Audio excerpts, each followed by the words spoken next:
उठड़ी घणा साल खां पोइ व्यामन थियूं? साईं 12 महीने खां पोइ व्यामन थियूं। अच्छा अच्छा, जो जेको फर थिए थो उनखे छा सॾीनि था?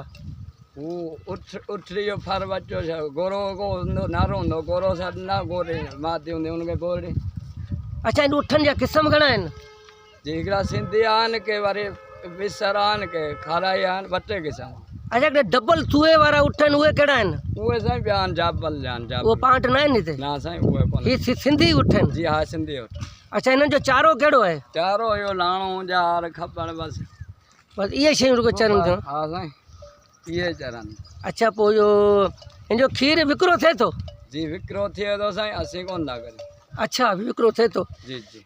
अच्छा, जो खीरु विलोड़जे नथो? विलोड़ो कोन थो थिए साईं। विलोड़ो कोन थो थिए, माना सवारी जे कम जो बहितरीनु जानवर आहे? जी जी हा साईं। पर हिन वक़्तु हिते तव्हां पोज़ीशन कीअं था ॾिसो सिंध में हिन उठनि जी? सही आहे साईं।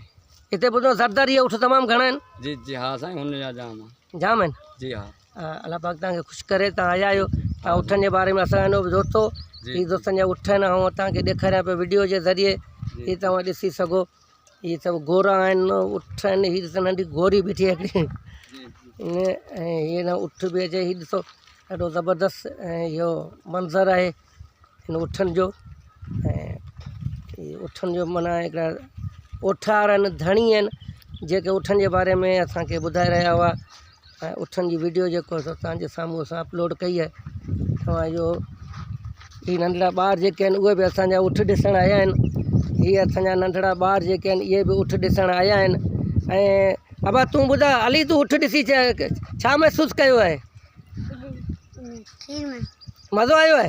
हा, तूं उठ ॾिसी छा महसूसु कयो बाबा? सुठो महसूसु कयो आहे? अॻे कॾहिं उठ कोन ॾिठा? हा, हीअ सुठा आहिनि।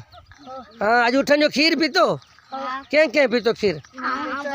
तो उठ जो खीरु पीतो? छा नालो अथई? तो उठ जो खीरु पीतो? हाँ, तो उठ जो खीरु पीतो? मज़ेदार आहे? हाँ, ॾाढो फ़ाइदेमंद आहे साईं। हीअ ॾिसो उठनि जी कतार, हीअ जेके बबूरनि खे लॻा पिया आहिनि, हीअ बबूरनि खे उठड़ा लॻा पिया आहिनि ऐं खाइनि पिया बबूरनि खे। हीअ हिननि जी कंडीशन ॾिसो उठनि जी। वाह वाह, चवंदा आहिनि उठ खे जे वण सां ॿधिजे उन वण जो ख़ैरु कोन्हे। हीअ उहा हालत आहे उठनि जी। हिन वणनि खे खाइनि पिया। ॾिसो तव्हां, हीअ उठनि जी कंडीशन आहे।